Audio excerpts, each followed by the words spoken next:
Hello and welcome to Inside Sports. I'm your host, Todd Blackstock. We have a great show for you today as we'll take a look at the first football game ever played at Busch Stadium 3. Plus, TalkSTL.com is breaking new ground in internet radio in the St. Louis sports scene. We'll tell you all about that. And we'll go inside the Edward Jones Dome to show you exclusive behind-the-scenes activities at Rams games. And did you know that there's a sport similar to softball called beep ball, and it's catching on in the blind community? We'll discuss this exciting opportunity with Brian Hauser from the Lighthouse for the Blind. We have all this and much more coming up next on Inside Sports.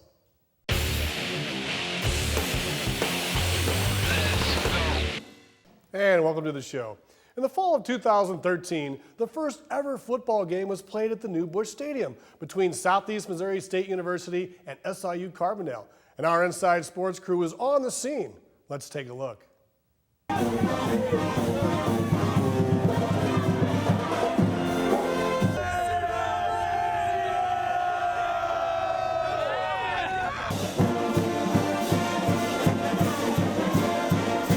It's a great day for a football game. We're having a great time with our Southeast alums, and I'm just glad you're here.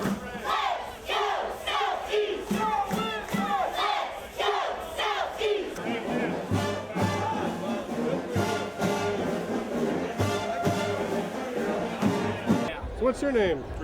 Kirk Anderson. What do you think about Southeast Missouri playing SIU Carbondale in the first football game ever at Busch Stadium 3? Well, we better bring home a winner. I think they should be very proud. Our Inside Sports crew was there for the coin toss in the midst of the action as the captains shook hands and prepared for the battle.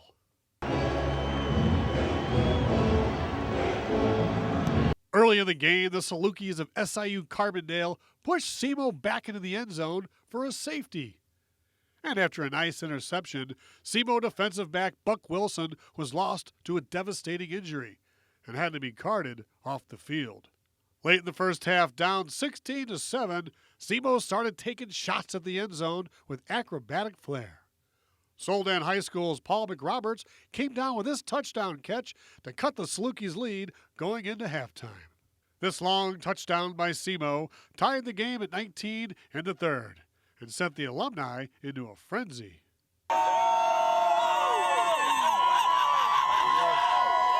But in the end, the Salukis held off the Redhawks to end this historic day for both universities. Hey, good luck. Good luck to you. Feels amazing. Feels amazing. Back in my hometown. Feels amazing. Well, what a great opportunity for SIU Carbondale and the Southeast Missouri State University to showcase their football programs at Busch Stadium. Hi, I'm Brian Hauser with Lighthouse for the Blind. Keep watching Inside Sports and learn about beep ball. Thank you for calling your GED Pep Talk Center. All right, now are you ready for your GED Pep Talk? Being nervous is okay. It just shows that you're serious about getting your diploma. A lot of things are scary. Heck, I'm scared of clowns. No quiero oír. Danny, no lo puedo hacer. DMC, life in your pep talk style. Just keeping it real, Debs, just keeping it real. Whatever motivation you need, we've got a pep talk for you. Get your GED pep talk and find free classes at yourged.org. We don't win unless we work together. It's how we play our best. It's how we survive on the field. Now that same teamwork can save 13 million people affected by the famine, war, and drought in the Horn of Africa. Go to this site and forward the facts to everyone you know. The more people who know, the more money we can raise. And the more money we raise, the more people we can help. Because saving lives doesn't take a lot. It just takes a lot of us.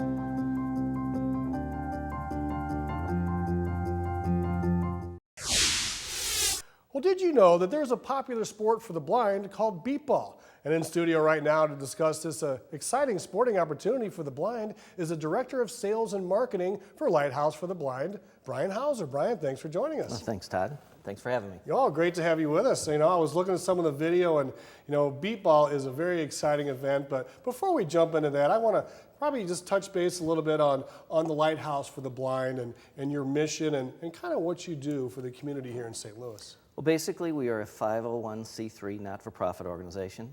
Our primary mission is blind employment.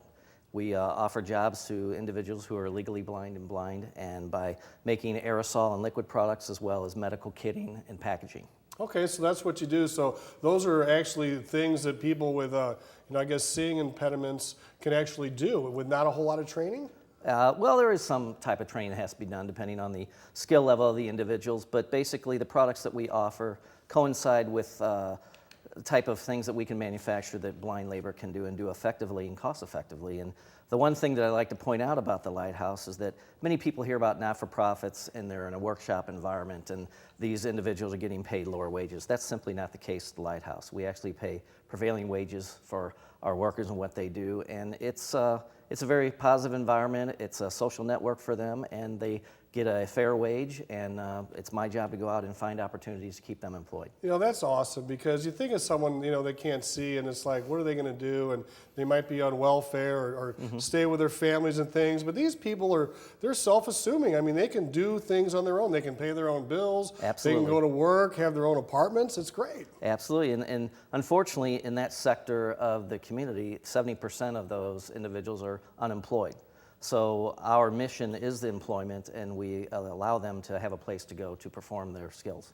In 2005, you launched the first one of your outreach programs. Can you tell us a little bit about some of the programs that you've launched starting in 2005 Sure. and where they're going? We've got currently have 15 blind community enrichment programs that are fully supported by the business side of the Lighthouse.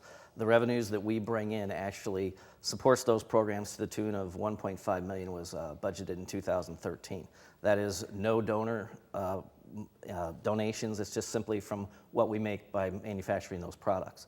We just got back this past week. We sent 36 kids to space camp down in Huntsville, Alabama. We send kids to Camp Barnabas, which is down in Purdy, Missouri, southwest Missouri. We buy adaptive equipment to help them with their studies and Zoom text and different types of adaptations to help them see better. Now, Camp Barnabas, isn't that the one Kurt Warner was involved with at some point? I believe so. Yeah, because I remember back in probably 10, 12 years ago when the greatest show on turf was going on, Kurt was a big spokesman for Camp Barnabas. And it was also featured on Home Makeover Edition, where they actually made over the camp of the dorms there. No kidding. Well, you do have a lot of exciting things. You got some sports camps and programs, but we've got some cool stuff here, and we want to talk right now about beep ball. Let's do that. Tell us about beep ball. To me, it seems like it's some kind of a softball for the blind. Well, it's baseball for the blind. Essentially, you have let's just get right to it. This is a beep ball. This is a beep ball. It's a big softball. It's a big softball. Put it up in front of the camera. And basically, what it does is you pull this pin and it beeps. I'm going to do that in just a second. And there's a first base and a third base, and essentially the batters are blindfolded. They're also blind, but they have to be blindfolded. They get up to bat normally like you would in a baseball game. The pitcher's sighted, the catcher's sighted. They pitch the ball. They listen for the beep. The pitcher tells them when to swing. They swing level and consistent each time. And when the ball is hit, they either have to run to first base or third base. And if you look behind you here, this is the size of the bases right here. Oh, right here. And it's about 4 foot tall. It's foam padded because a lot of times the runners actually run into and tackle those things. I've actually played and it's happened, and it's embarrassing but fun. So when the ball's hit, there are 6 fielders that are also blindfolded from the other team. If the batter who hits the ball gets to the base prior to the fielder getting control of the ball, which is basically picking it up and holding it up above their head, it scores a run. If they do not, it's an out. So there isn't actually running the bases. It's either first or third. It's either a run or an out. So they don't make the turn. They so do the not fielders make the turn. don't roll the ball and try to hit it? Oh, no, not at all. It's not like dodgeball or anything like that. That would be kind of dangerous. But the actual noise, just to give the viewers an idea, it's very loud, obnoxious, and it sounds like my smoke alarm. Yeah, well, it's similar to that. And the thing is, it continues to beep once it's hit, so the fielders listen for the beep as well. So the beeping is for the batters to hit and the fielders to field. So they try and get control of the ball and thus get an out. So then I guess you pick first base or third base. Who decides where they run? Basically, it's random, but it is in an organized fashion. It's basically a third party is running the switch of the base, and they actually buzz, and I'll show that in just a second. If the ball's hit to the left field side, you want the first base to go off because it's on the right. You don't want a fielder and a batter to collide with one another. Same if the ball's hit to the right, they're going to say go to third base. If it's up the middle, it's completely random. So it's not like if you're a right-handed batter, you're going to go to first base or not at all. They don't pull or push. No. So tell us about a game. I mean, you know, you've had some big celebrities out of the games. I think Nico Smith and some Nico other Smith people. sang the national anthem. There was a celebrity game this year that unfortunately got rained out, and we had Miss Missouri and Danny Cox from the Cardinals and various other local celebrities. Unfortunately, the game didn't get played, but. We've had Rennie Knott was our color commentator one year, which was very nice. He did play-by-play. Oh, he did the play-by-play. It was very cool. So, and that was the first year we actually won the championship. We've won it the last 3 years in a row. This past year there were 12 teams, and for again the third year in a row we three-peated, and this is the championship trophy from 2013. I got 2 other ones sitting back in the office that I would invite you and your viewers to come out and see. Yeah, anytime they'd like to. So you guys are the ballers here, and you know, in beat ball, it sounds like your team. Now, are there different, like, other organizations like Lighthouse for the Blind that have teams, or where do you pull your players from? Well, our players are strictly employees of the company. Oh, okay. We play your against team. My team specifically, and I'm the coach and the manager. But the other teams are usually corporate teams. They'll bring in a bunch of people from the corporate and they play. Now, the interesting thing about us is that we're one of 2 teams in St. Louis that actually are all completely blind team. Every one of my players is blind or legally blind. The other teams are sighted teams that wear blindfolds, and we've beat every one of them in the championship game. No kidding. And pretty handily in most cases. Now, do you find that people that are blind, they have other senses are enhanced, like their sense of smell or hearing? Well, I've asked that question, and I think that, at least from my experience, they certainly hear better than I do, but that's not saying a whole lot. You know, I've talked to various workers, and they say to some degree they think they have some enhanced senses since they've lost their eyesight, but I'm really not a good person to ask that question because I don't know. We have a couple, 2-3 minutes left. Okay. Let's talk about goal ball. That's another sport you guys do. Well, goal ball, basically, I think of it as foosball, but in a gymnasium. Mm-hmm. You've got, you're blindfolded to get in there, and kind of like a foosball where you're not on a stick or anything, but there's actually a line of players, and they roll the ball, which has got a bell in it, and you try and stop the ball, much like beat ball, where you go on the ground, so like lay out to soccer, stop it. You just try and soccer? stop it from scoring a goal, and it's just one team playing against the other. There's different lines. We do that down at Missouri School for the Blind. That's awesome. I know you've got some continuing education programs you'd like to discuss? Well, it's part of the blind community enrichment programs. We send some kids to classes to help them with their computer skills, and we also, like educators in the field of working with blind kids, we will send them out to seminars and things like that to help them in their career. Another thing that's pretty cool is, you know, you guys have, transportation is certainly, you know, has to be an issue among blind people. Sure. I'm sure they get used to it after a while, Mm-hmm. but what are some of the things you do to kind of move them along to where they can, you know, be self-sufficient, you know, in transportation? Well, one thing, because we're the Lighthouse for the Blind, we want to be supportive, but make them independent as well. So specifically and organizationally, we do not provide any type of transportation service for our workers, but we get them in touch with Call a Ride, and a lot of them use cabs and families and things like that. Now inside the agency, we are set up to where our aisles are larger, they're wider, and we have some mobility strips on the floor to get them around. So much so that blind workers that we're working on, say, one line that's halfway across the building, we can make an announcement over the intercom and say, Bob and Bill, you need to go from line 4 to line 2, and they can transport themselves without any help whatsoever, and they're completely blind from one end of the building to the other with no issues. It seems like we're getting cooperation with the street departments and things as Mm-hmm. well, and the government, because they've got those little those bumps on the Right. sidewalks Mm-hmm. when they go down on the ramps. Yes. So how does that work? Well, I mean, if you're a caned individual, you basically use them to feel, and you know that you need to slow down because you're coming to an intersection. Well, Brian, before we let you go, is there anything else you'd like to tell us or we need to know about Lighthouse for the Blind, and give us some contact information? Well, we have 2 plants, one in Berkeley and one in Overland. Number there is 314-423-4333. We're looking for any opportunity to partnership with us to come in, and maybe you've got a product or a service that you'd like to have our assistance with. It helps the revenue, it helps support our mission, and it makes everybody happy. And when are the next signups for either goal ball or Well, beat actually, ball? Goal Ball sign-up is they're taking them right now. It's starting next month. Fantastic. And then Beat Ball's in the spring. Beat ball will be in the spring. And then so that would be through Mind's Eye Information Services. It's their tournament, and we're going to four-peat and be a dynasty. all right. Well, congratulations and good Thanks a luck lot, on Todd. that. We're going to hold you to that. Well, I hope so. Well, one of the most popular songs in the world today is Radioactive by Imagine Dragons. And one of the song's hooks is Welcome to the New Age of Radio, Radioactive. Well, there's an internet radio station that is taking internet radio to new heights in sports radio. Let's take a look at some of the groundbreaking inroads taking place at TalkSTL.com. Welcome to the new age, to the new age. Welcome to the new age, to the new age. Whoa, whoa, whoa, whoa, whoa. I'm radioactive, radioactive. TalkSTL.com is breaking new ground in internet radio, featuring live celebrity guests, local and national recording artists, uncensored long talk formats, and now have captured the rights to broadcast professional sports.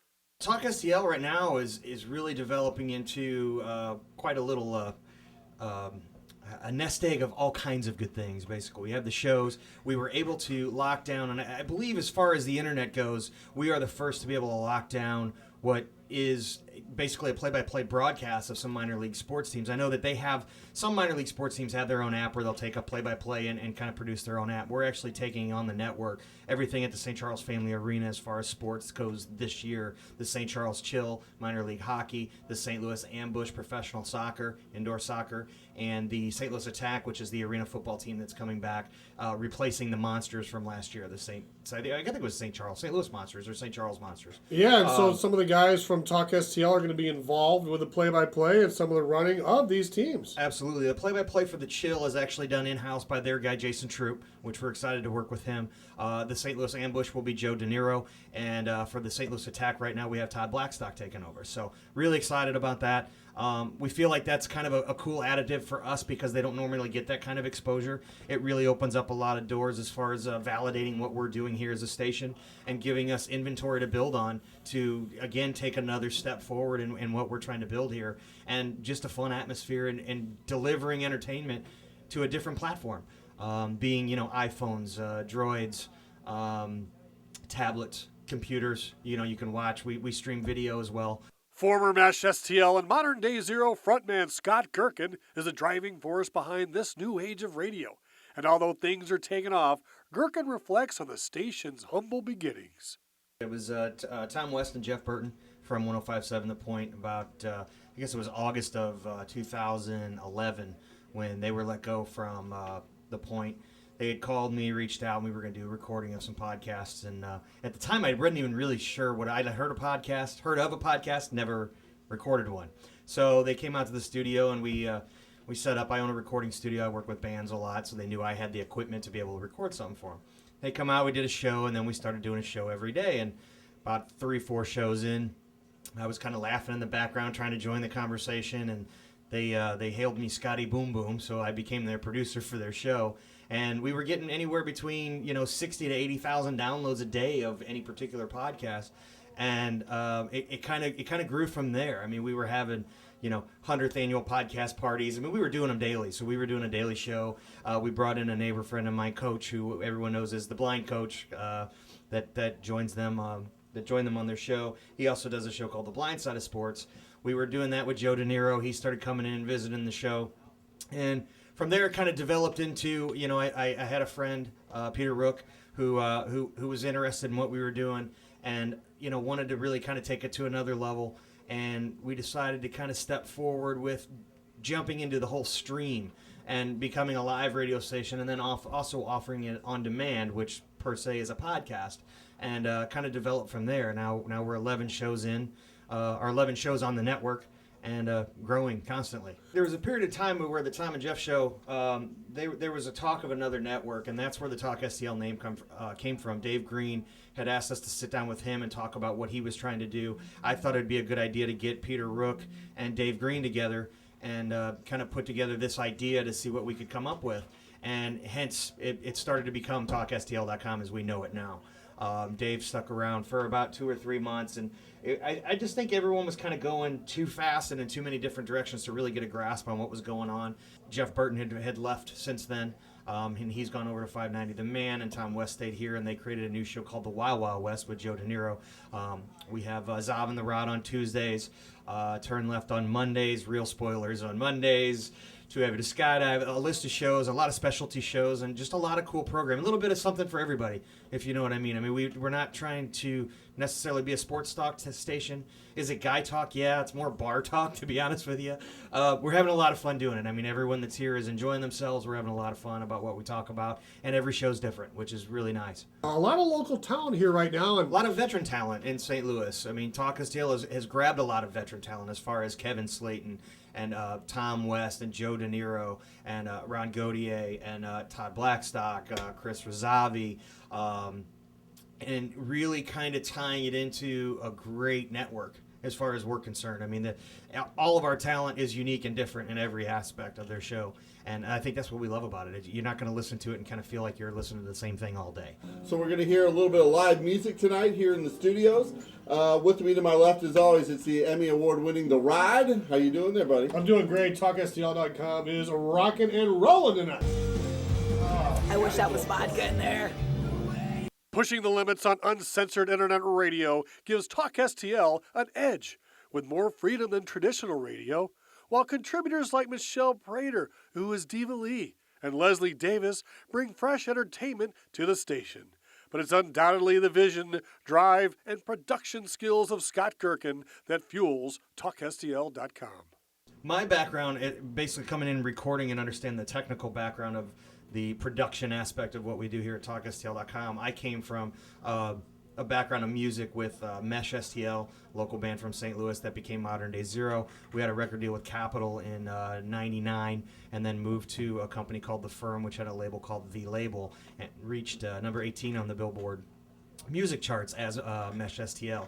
Became Modern Day Zero after that, and had a good stint on a few singles on air here in St. Louis, and kind of developed into a management company for myself and managing other bands, such as co-managing a band, Cavo, managing the band Brook Royal. I had an artist, Shannon Nicole, that signed to Universal Republic.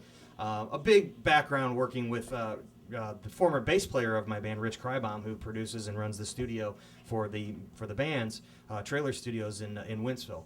And we've really just kind of developed to try to help other bands that were in the position we were and maybe don't have the funds, because we spent quite a bit of money back in the day, and you can actually do that so much cheaper now with the equipment and technology that's available to people. And we try to keep it at an affordable rate so bands can actually get in and record a quality CD and not have to cut their arms off to get it.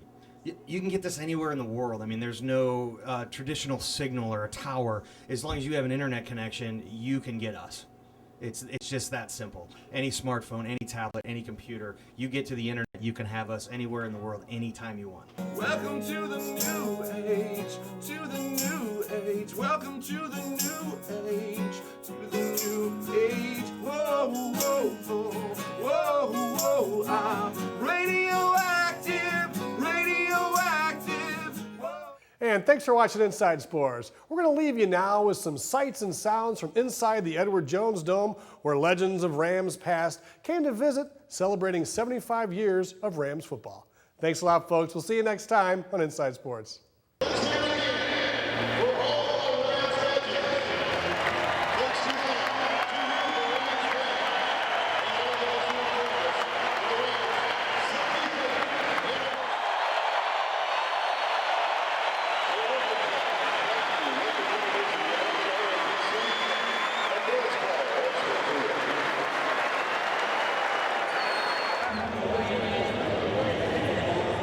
Interesting, you're not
After the Rams dropped to 1-3 after the quarter point of the season, many people wrote them off for the season. But they come back strong in Week 5 versus the Jacksonville Jaguars with a big game. Austin Pettis with 2 touchdowns on the eve of his big charity event. Just doing an event tomorrow night, about 7. I'm going to try and get about 5 to 10 other guys on the team out there with me, see if they can really bowl, watch some Monday Night Football and the Cards games, and hopefully get a lot of fans out there. I think we sold pretty much all the lanes there, so it's coming out to be a good turnout, and I'll be real excited to see everyone there tomorrow.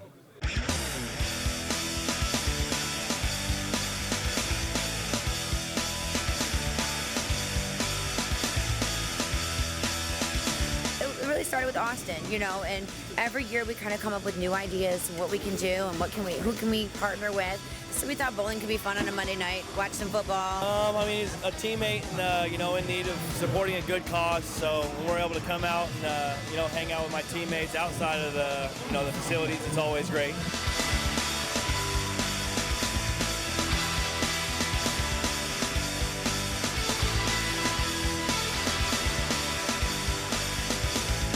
I enjoy things like this. Bowling is obviously a real relaxing and just fun time where you can come and still have a good fun, good competition fun. And that's things that I'm really interested in. And it seems like we had a pretty good turnout and I had a great time. Right. I don't know if you saw, we had a couple of football teams out here tonight. So I think that's cool for these kids to actually see they can relate. They're real human beings.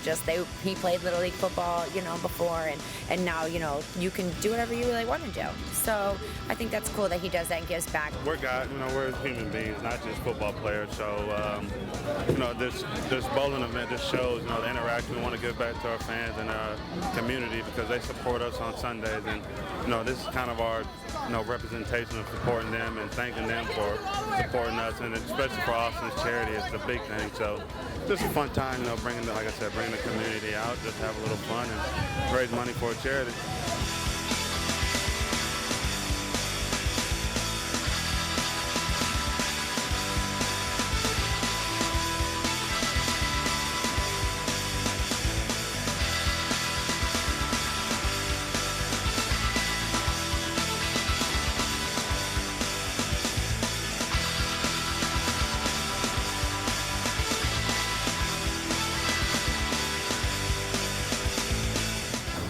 He's my little brother, so he's a good guy. He just is. He's a good heart. He's a kid at heart. He has fun, and I think that's so important. You know, if you're not having fun in what you do, you shouldn't do it. Thank you. I just wanted to say appreciate everyone who showed up tonight. I know it is a Monday, and you guys do work and have stuff going on in your lives, and still took the time out to come support my charity and enjoy a good night of bowling.